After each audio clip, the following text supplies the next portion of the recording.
नमस्कार प्यारे विद्यार्थियों। जैसा कि आप देख रहे हैं, पारिस्थितिकी एवं पर्यावरण जैविकी, इकोलॉजी एंड एनवायरनमेंट बायोलॉजी, ये अपने बीएससी पार्ट 3 के सेकंड पेपर के अंतर्गत चलता है। वही यहाँ पर जो है प्रोसेस रहता है जैसे अन्य पेपर में रहता है। यहाँ पर भी वही 3 सेक्शन रहते हैं और तीनों सेक्शनों से जो है 3-3 क्वेश्चन पूछे जाते हैं। तो ये आपका सेकंड पेपर है और इस सेकंड पेपर में हम क्या क्या पढ़ने वाले हैं ये जानकारी अपन प्राप्त करते हैं। तो आइए देखते हैं कि जो आपकी विषय सूची है सेकंड पेपर की, उसके अनुसार आपकी जो सेक्शन ए है उस ए सेक्शन में आपको पारिस्थितिकी, एक विज्ञान, अर्थ एवं इतिहास के बारे में पढ़ना है। Ecology as a science, its meaning and history. यहाँ पर देखिए आप पारिस्थितिकी की परिभाषा पढ़ेंगे और पारिस्थितिकी की परिभाषा के साथ में आपको इतिहास पढ़ना है, यानी पारिस्थितिकी का जो इतिहास है वो क्या है वो यहाँ पर जो है हम पढ़ेंगे। तो एक आप जो है परिभाषा पढ़ेंगे, दूसरा आप जो है यहाँ इतिहास पढ़ेंगे। और पारिस्थितिकी मीन्स का मतलब होता है पारिस्थितिकी का अर्थ है, जो पारिस्थितिकी है उसका अर्थ क्या होता है उसके बारे में अपन पढ़ेंगे। इसके अलावा अपन पारिस्थितिकी की मुख्य शाखाएं या प्रविभाजन भी पढ़ेंगे, यानी पारिस्थितिकी की जो शाखाएं हैं उन शाखाओं के बारे में या उनका विभाजन जो है अपन इसके अंतर्गत पढ़ेंगे। इसके अलावा पारिस्थितिकी की जो अन्य शाखाएं हैं या प्रविभाजन है वो भी यहाँ पर पढ़ेंगे। तो देखिए साथियों, ये पारिस्थितिकी विज्ञान जो है उसके अंदर आपके इस लेसन के अंदर अर्थ और इतिहास दे रखा है। इसके अलावा अपने को कुछ नहीं पढ़ना है, क्योंकि राजस्थान यूनिवर्सिटी का जो सिलेबस है उस सिलेबस के अकॉर्डिंग अपने को पढ़ना है, उसके अलावा नहीं पढ़ना है। दूसरा टॉपिक अपन पढ़ेंगे यहाँ पर सीमाकारी कारकों की अवधारणा, और सीमाकारी कारकों की अवधारणा के अंदर पारिस्थितिकी की आधारभूत अवधारणाएं और लिबिका न्यूनतमता का सिद्धांत भी अपन इसके अंतर्गत पढ़ेंगे। इसके बाद में अपन पारितंत्र के घटक पढ़ेंगे। अपन जैविक और अजैविक घटक होते हैं पारितंत्र के। पारितंत्र को जो है इकोसिस्टम भी कहा जाता है, और इसके अंतर्गत आप biotic and biotic factors, abiotic और बायोटिक फैक्टर्स या प्रभाव के बारे में अपन पढ़ेंगे। इसके बाद में आप जो है पारितंत्र में ऊर्जा प्रवाह और आहार श्रृंखला के बारे में पढ़ेंगे। एनर्जी और फूड चेन इन इकोसिस्टम, यानी आपके पारितंत्र में आहार श्रृंखलाएँ जिनको अपन खाद्य श्रृंखलाएँ कहते हैं उनके बारे में भी पढ़ेंगे।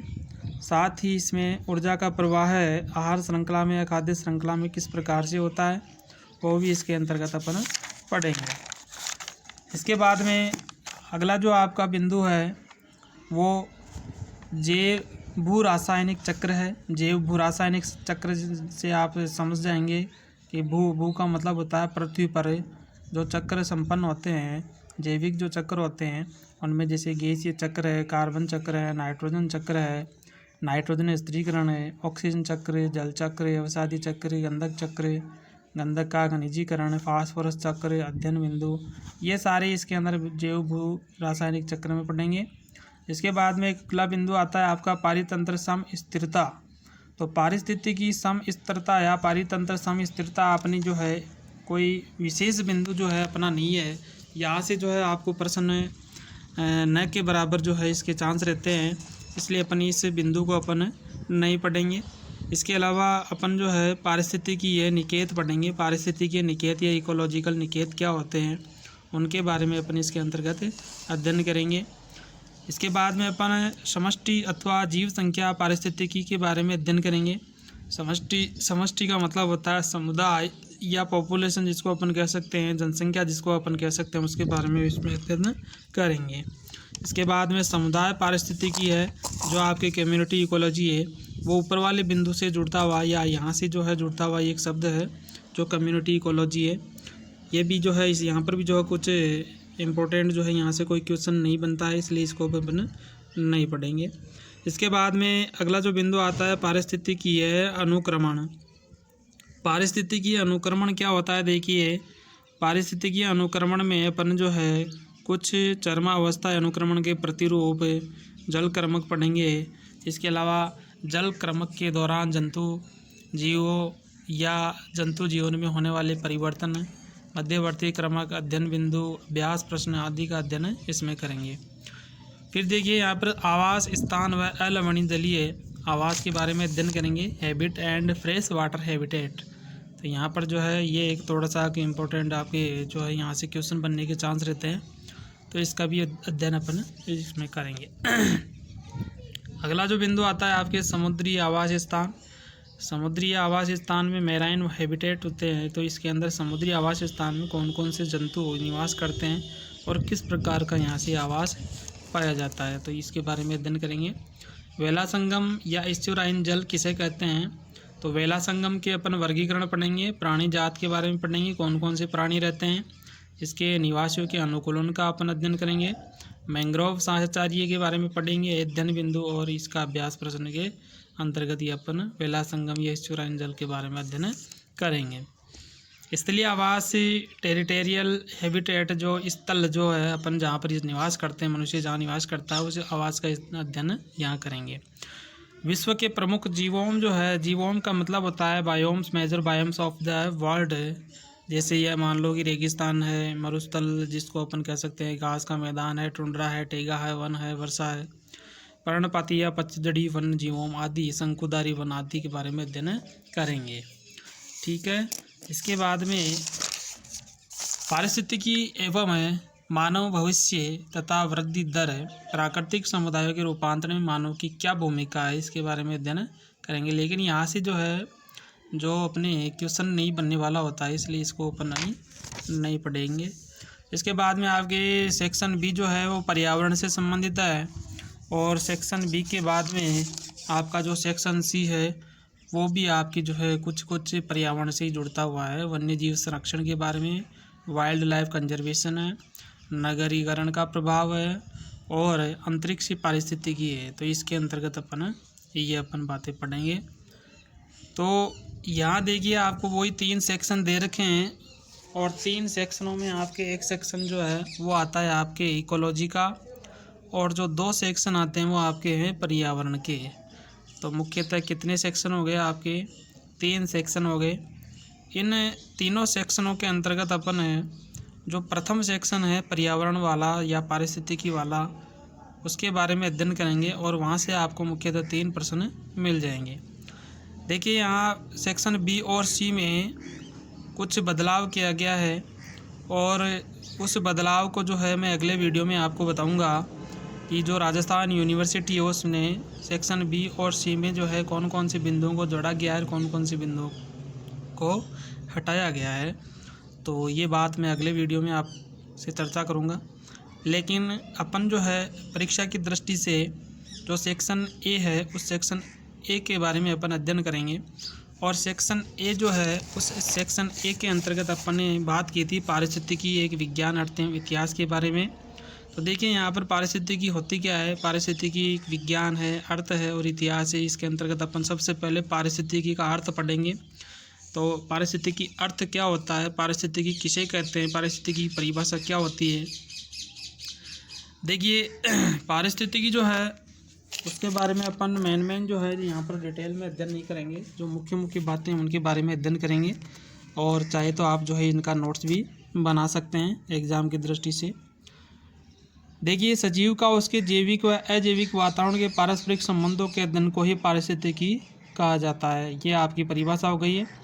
मैंने अभी कहा था कि पारिस्थितिकी की परिभाषा क्या होती है, तो ये पारिस्थितिकी की परिभाषा यहाँ पर, या पारिस्थितिकी विज्ञान कहा जाता है। यानी सजीव का उसके जैविक घटक यानी सजीवों के द्वारा और अजैविक घटक मतलब निर्जीवों के वातावरण से पारस्परिक जो संबंध होता है उसी को अपन पारिस्थितिकी या पारिस्थितिकी विज्ञान कहा जाता है। अब देखिए पारिस्थितिकी के अंतर्गत समष्टि आती है, आबादी जिसको अपन कह सकते हैं, या समुदाय आता है। इनका अध्ययन अपन इसके अंतर्गत करते हैं। समष्टि का मतलब होता है समुदाय, या ये तीनों जो शब्द हैं एक दूसरे के पर्यायवाची है। समष्टि बोल दो, आबादी बोल दो या समुदाय बोल दो, तो इनका अध्ययन अपन करते हैं। इसके अलावा ये तो हो गए आपके जैविक घटक, इनको अपन जैविक घटक कह सकते हैं।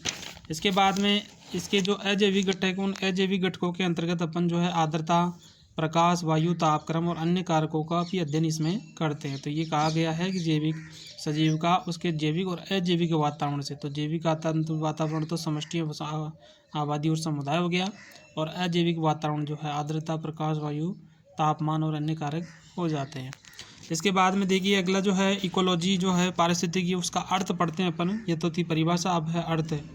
वर्तमान में प्रचलित पारिस्थितिकी या इकोलॉजी शब्द का उद्गम ग्रीक भाषा की दो शब्दों आइकोस अर्थात इकोस हाउस, जिसको हाउस कहा जाता है या घर कहा जाता है, और लोगोस का अर्थ होता है स्टडी या अध्ययन करना। ठीक है, तो इकोलॉजी को दो भाग में बांटा गया। एक भाग है जिसको अपन कहते हैं इकोस, और दूसरा भाग क्या है, लोगोस। इकोस का जो अर्थ होता है उसका अर्थ होता है हाउस यानी घर, और लोगोस का अर्थ होता है स्टडी यानी अध्ययन करना। यहाँ घर शब्द का अभिप्राय जंतुओं के प्राकृतिक आवास या पर्यावरण से। यहाँ पर जो घर शब्द आया है ये घर शब्द प्राणियों के जंतुओं के प्राकृतिक आवास से या फिर उनके पर्यावरण से संबंधित रहता है। इस शब्द के जन्मदाता रिटर ने सर्वप्रथम 1868 में इसका उपयोग पारिस्थितिकी के लिए किया गया था। यानी ये जो शब्द है कौन सा, पारिस्थितिकी शब्द है, इस पारिस्थितिकी शब्द को रिटर नामक वैज्ञानिक ने 1868 में सर्वप्रथम उपयोग किया था पारिस्थितिकी के रूप में। लेकिन जर्मन वैज्ञानिक अर्नेस्ट हैकल ने इस शब्द की पूर्ण व्याख्या करके इसे परिभाषित भी किया। अगर आपको पूछा जाएगी पारिस्थितिकी की परिभाषा किसने दी, तो परिभाषा तो दी थी आपके अर्नेस्ट हैकल ने, और ये पारिस्थितिकी शब्द है वो किसने दिया था, रिटर ने दिया था। तो देख लीजिए यहाँ पर अपन ने जो अर्थ है वो समझा है। तो अर्थ में देखिए आप इकोलॉजी या पारिस्थितिकी का अर्थ अपन ने समझा है। इकोलॉजी जो होता है उसको इकोस हाउस कहते हैं, लोगोस का अर्थ स्टडी या अध्ययन करना होता है, और घर का अर्थ क्या होता है, प्राकृतिक आवास या पर्यावरण। इसके अलावा पारिस्थितिकी शब्द जो है रिटर ने दिया था, और इसकी परिभाषा जो है अर्नेस्ट हैकल ने की थी। और ये जो है अतः अधिकतर पुस्तकों में ब्रह्मवश हैकल को इस शब्द का जन्मदाता बताया गया। ये बात देखिए आप, ये कई किताबों में ये दे रखा है कि पारिस्थितिकी शब्द किसने दिया, हैकल ने दिया, लेकिन ये बात यहाँ से गलत है। ऑथेंटिक बुक है यहाँ से अपनी राजस्थान यूनिवर्सिटी की, तो इसमें ये बात गलत कह रखी है कि हैकल जो है उसने परिभाषा दी है, न कि इसका शब्द दिया है। शब्द किसने दिया, रिटर ने दिया है। तो ये इसका अर्थ था। इसके बाद में अपन जो है इसके डिटेल से परिभाषाएँ पढ़ते हैं, पारिस्थितिकी की परिभाषाएँ क्या क्या है। तो सबसे पहले जो परिभाषा दी है वो अर्नेस्ट हैकल ने दी है, और सन 1869 में ये परिभाषा दी है। यह परिभाषा है, देखिए यहाँ क्या परिभाषा कही है, किसी भी जंतु के संपूर्ण कार्बनिक और अकार्बनिक वातावरण के आपसी संबंध को ही पर्यावरण कहते हैं। जो जैविक और अजैविक घटक आया था वहाँ पर, उसको यहाँ पर कार्बनिक और अकार्बनिक कह दिया गया है। कार्बनिक मतलब सजीवों में पाया जाएगा, और अकार्बनिक जो है क्या होंगे, निर्जीव होंगे। तो देखिए कार्बनिक और अकार्बनिक वातावरण के आपसी संबंध को क्या कहते हैं, पर्यावरण कहते हैं। परिभाषा किसने दी थी, अर्नेस्ट हैकल ने। इसके बाद में एक वैज्ञानिक आया जिसका नाम है चार्ल्स एल्टन। चार्ल्स एल्टन ने 1927 में वैज्ञानिक प्राकृतिक अध्ययन को ही पर्यावरण बताया है। यानी ये वैज्ञानिक प्राकृतिक अध्ययन जो क्या किया जाता है वो वैज्ञानिक प्राकृतिक अध्ययन क्या कहलाता है, पर्यावरण कहलाता है। इसके बाद में अगला जो वैज्ञानिक है उसका नाम है टेलर।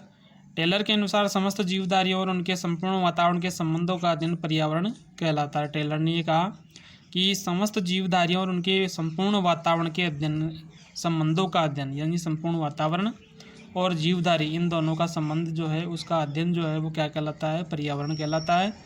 और अली आदि ने सविस्तार व्याख्या करके अपनी परिभाषा में ये कहा कि पारिस्थितिकी उस विज्ञान को कहते हैं जिसमें मोटे तौर पर हम जीवधारियों और उनके पर्यावरण, इसमें सभी भौतिक व जीवित वातावरण सम्मिलित है, कि आपसी आदान प्रदान की प्रक्रिया तथा विभिन्न जातियों के अंतर एवं अंतर जातीय संबंधों का अध्ययन किया जाता है। इसके बाद में देखिए एक अन्य वैज्ञानिक है जिसका नाम है फिलिप हैंडलर है। अलग अलग वैज्ञानिकों ने अलग अलग परिभाषाएं दी है। आपको वैज्ञानिकों का नाम देकर परिभाषाएं नहीं पूछी जाएगी, केवल आपको परिभाषा पूछी जा सकती है, तो कोई सी भी एक परिभाषा आप लिख सकते हैं।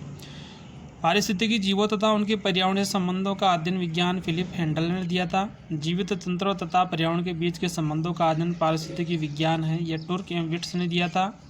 पारिस्थितिकी सभी जीवों के समस्त पर्यावरण के साथ सारे संबंधों के अध्ययन ही विज्ञान टेलर ने दिया था। जीवों अथवा जीव समूह के अपने पर्यावरण संबंधों का अध्ययन ही पारिस्थितिकी कहलाता है। जीवित वस्तुओं के परस्पर अंतर्जातीय या अंतर्जातीय संबंधों तथा उनके भौतिक पर्यावरण के साथ संबंधों का अध्ययन ही पारिस्थितिकी कहलाता है। ये परिभाषा भी है। इसके बाद में अन्य और परिभाषाएं दे रखी है। एक अन्य वैज्ञानिक है जिसका नाम है ओडम। ये एक ध्यान रखना है, महत्वपूर्ण एक परिभाषा है, ओडम ने दी थी। प्रकृति की संरचना तथा कार्य का अध्ययन ही पारिस्थितिकी है। प्रकृति की संरचना और उसके कार्य का अध्ययन क्या कहलाता है? पारिस्थितिकी कहलाता है। ये वैज्ञानिक है जिसका नाम है ओडम, इसने ये परिभाषाएं दी हैं। और एक अन्य परिभाषा है संक्षिप्त में, पारिस्थितिकी को पर्यावरण जीवशास्त्र भी कहा जाता है। यानी पारिस्थितिकी को क्या कहा जाता है? पर्यावरण जीवशास्त्र कहा जाता है। एनवायरमेंटल बायोलॉजी भी इसको अपन कह सकते हैं। इसके बाद में देखिए अपन इसका इतिहास पढ़ते हैं। पारिस्थितिकी इतिहास क्या है, हिस्ट्री जो है अपन इसके अंतर्गत पढ़ते हैं। तो इतिहास में देखिए आप जो मुख्य बातें हैं वही पढ़ेंगे अपन, अन्य बातों को जो काम की बातें नहीं हैं उनके बारे में नहीं पढ़ेंगे। यहाँ से जो है प्रश्न न बनने के चांस है, प्रश्न इतिहास में से नहीं पूछे जाते हैं। परिभाषा जरूर पूछी जा सकती है, अर्थ पूछा जा सकता है। देखिए महाकवि कालिदास अभिज्ञान शाकुंतलम सब जानते हैं। मेघदूत ये महाकाव्य है जिनकी रचना की थी। आधुनिक पारिस्थितिकी विज्ञान के संदर्भ में ग्रीस एक नामक वैज्ञानिक यूनान का, ग्रीस या यूनान का एक वैज्ञानिक, ग्रीस नहीं है यहाँ पर, ध्यान रखना ग्रीक है ये, यहाँ पर जो है ग्रीक है, ग्रीस नहीं है, ग्रीक पढ़ेंगे। तो ग्रीक या यूनान निवासी जिनका नाम है थियोफ्रेस्टस है। तो थियोफ्रेस्टस ने ईसा से 390 से 250 वर्ष पूर्व एक इसका नाम जो है सर्वप्रथम उल्लेख किया था। यानी पारिस्थितिकी विज्ञान का जो है सर्वप्रथम उल्लेख किसने किया? थियोफ्रेस्टस नामक वैज्ञानिक ने किया। इन्होंने सबसे पहले पौधों के आपसी संबंध एवं उन पर प्राकृतिक वातावरण के प्रभाव का लिखित वर्णन भी किया था। यानी इन्होंने सबसे पहले क्या किया था? पारिस्थितिकी विज्ञान शब्द का नाम उपयोग किया था। इसके अलावा उन्होंने ये कहा कि पौधों का जो आपसी संबंध है उन पर प्राकृतिक वातावरण का प्रभाव किस प्रकार से पड़ता है उसका वर्णन किया था। इसके बाद में एक अन्य वैज्ञानिक है हिप्पोक्रेटस। हिप्पोक्रेटस को अपन औषधि विज्ञान के जन्मदाता के रूप में जानते हैं, इतना याद रखना है आपको। आधुनिक औषधि विज्ञान की जन्मदाता किसे कहा जाता है? तो इसको अपन कहते हैं हिप्पोक्रेटस। तो हिप्पोक्रेटस ने पर्यावरण ज्ञान को सभी चिकित्सकों के लिए आवश्यक बताया और महान दार्शनिक अरस्तु ने भी इस विषय पर अपने विचार लिखे। यानी हिप्पोक्रेटस ने तो ये बात बताई थी कि ये पर्यावरण जो है वो चिकित्सकों के लिए आवश्यक है, और इसका समर्थन किसने किया था? अरस्तु ने किया था। ये कुछ मुख्य बातें थी। इसके बाद में जो है एक वैज्ञानिक है जिसका नाम है सेंट हिलेरी। उसने सन 1919वीं शताब्दी के अंतर्गत, सेंट हिलेरी ने 19वीं शताब्दी के अंतर्गत या 1859 में पौधों और जंतुओं का वातावरण के अनुसार विकिरण तथा वॉन लिबिग नामक एक वैज्ञानिक है जिसने नाइट्रोजन चक्र का विचार दर्शाया। लुईस एगसीज नामक वैज्ञानिक है जिसने समुद्री पर्यावरण की खोज की। चार्ल्स डार्विन है। एल्फ्रेड आर वेलेस है, उन्होंने विभिन्न जंतुओं के वातावरण संबंधी प्राकृतिक अध्ययन किया। हैंसन का प्लवक अध्ययन, फॉर्बिस का झीलों के वातावरण का अध्ययन वास्तव में आधुनिक पारिस्थितिकी विज्ञान को विकसित करने में मुख्य आधार बनता है। तो अलग अलग वैज्ञानिकों ने अलग अलग जो है खोज किए हैं।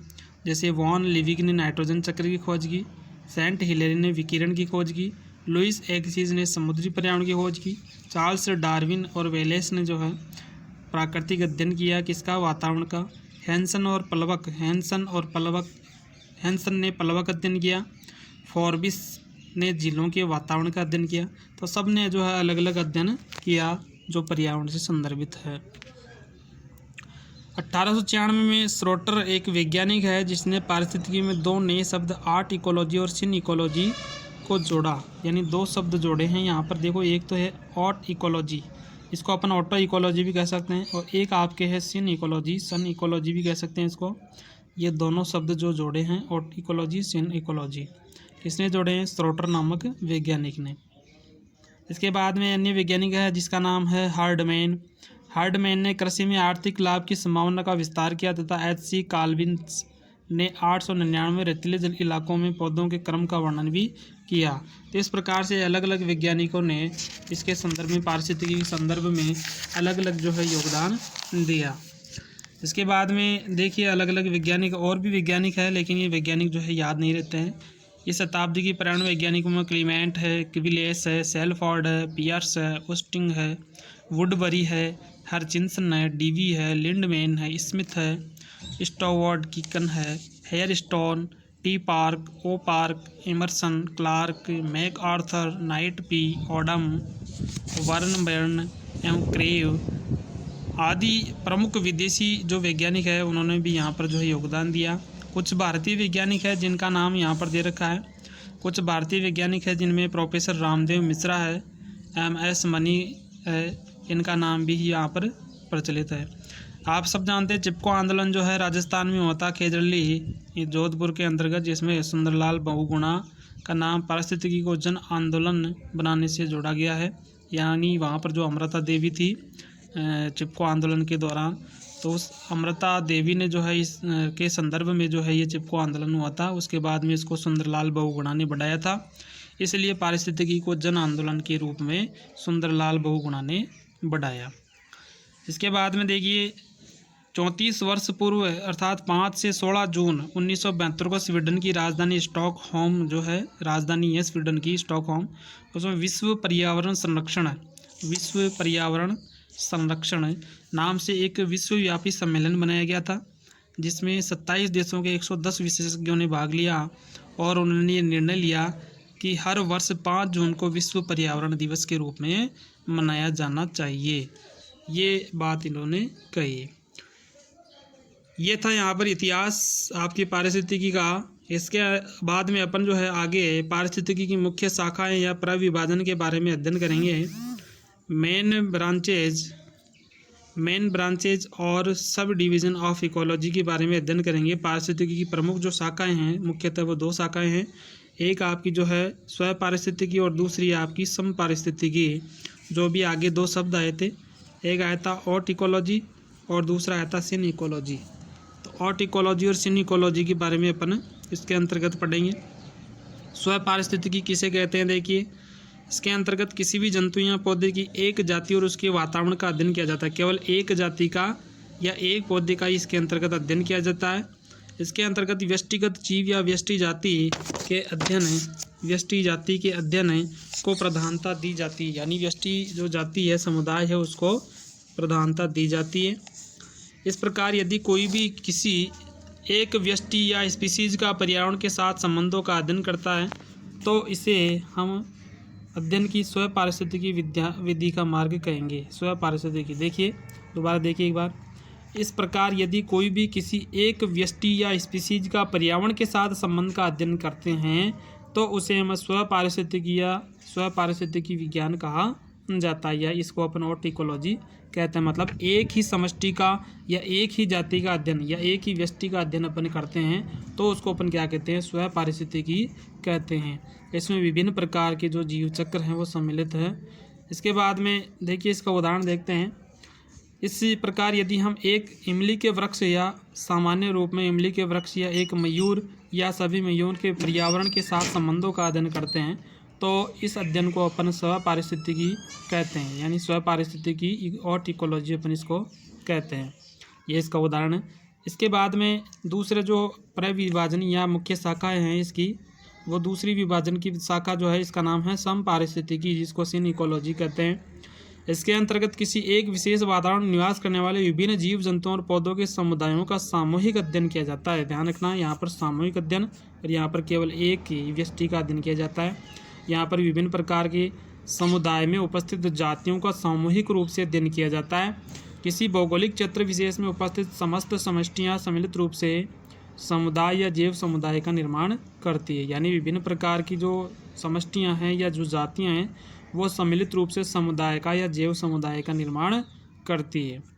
इन समुदायों में उपस्थित पौधों तथा प्राणियों के संबंधों के अध्ययन को समुदाय पारिस्थितिकी या सम पारिस्थितिकी कहते हैं। यानी इन सब का एक साथ अगर अध्ययन किया जाता है सामूहिक रूप से तो उनको अपन क्या कहते हैं? समुदाय पारिस्थितिकी कह सकते हैं, या इसी को अपन सम पारिस्थितिकी कहते हैं। इस प्रकार सम पारिस्थितिकी व्यष्टि से संबंधित अध्ययन न होकर एक इकाई रूप में उपस्थित जीवों के समूह या समुदायों का अध्ययन कहलाता है। यानी एक व्यष्टि का अध्ययन नहीं है, इसमें एक इकाई के रूप में जो है जीवों का अध्ययन किया जाता है। तो इस प्रकार से ये 2 प्रकार थे अपने पारिस्थितिकी के, एक आपकी ऑट इकोलॉजी और एक सिन इकोलॉजी।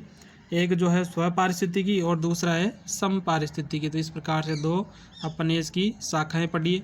इसके बाद में पारिस्थितिकी की अन्य शाखाएं या प्रविभाजन जो है शाखाएं या प्रविभाजन other branches of subdivision of ecology, जिसमें आप जो है प्राणी जंतु पारिस्थितिकी, पादप पारिस्थितिकी के बारे में यानी जंतुओं के बारे में पढ़ेंगे। इसके बाद में पादप पारिस्थितिकी मतलब पादपों के बारे में पढ़ेंगे। और इसके बाद में जो है अपन भौगोलिकी है या भूगोलीय परिस्थितियों के बारे में पढ़ेंगे। संरक्षण पारिस्थितिकी के बारे में पढ़ेंगे। उत्पादन पारिस्थितिकी के बारे में पढ़ेंगे। इसके अलावा विकिरण पारिस्थितिकी और वर्गीकरण पारिस्थितिकी के बारे में पढ़ेंगे। मानव पारिस्थितिकी, अंतरिक्ष पारिस्थितिकी, इसके अलावा जीवाश्म पारिस्थितिकी, रासायनिक पारिस्थितिकी, मृदिका पारिस्थितिकी, ऊर्जा पारिस्थितिकी और प्रदूषण पारिस्थितिकी, यहाँ तक जो है अपने इसका अध्ययन करेंगे। तो यह आपकी जो है मुख्यतः 15 प्रकार की जो है उप शाखाएँ हैं। यानी मुख्य शाखाएँ तो क्या है, सम पारिस्थितिकी और एक आपकी स्व पारिस्थितिकी, लेकिन इनकी अन्य शाखाएँ जो है वो कितनी है, 15 है, जिनके बारे में अपन अगले वीडियो में बात करेंगे। और ये 15 जो शाखाएँ हैं, इन शाखाओं के बारे में बात करने के बाद में अपन थोड़ा सा अपन पारिस्थितिकी विज्ञान का जो महत्व है उसके ऊपर भी जो है चर्चा करेंगे। तो आज के लिए केवल इतना ही। अगले वीडियो में आपको जो है नेक्स्ट जो उपशाखाएँ हैं पारिस्थितिकी की, उनके बारे में बताया जाएगा। आप जो है वीडियो को पॉज करके या वीडियो को रोक कर जो है इसका आप नोट्स बना सकते हैं, जो आपके जो है एग्ज़ाम के लिए लाभदायक रहेगा। नोट्स बनाने के बाद में जो है जिस प्रकार से आपको क्वेश्चन पूछा जाता है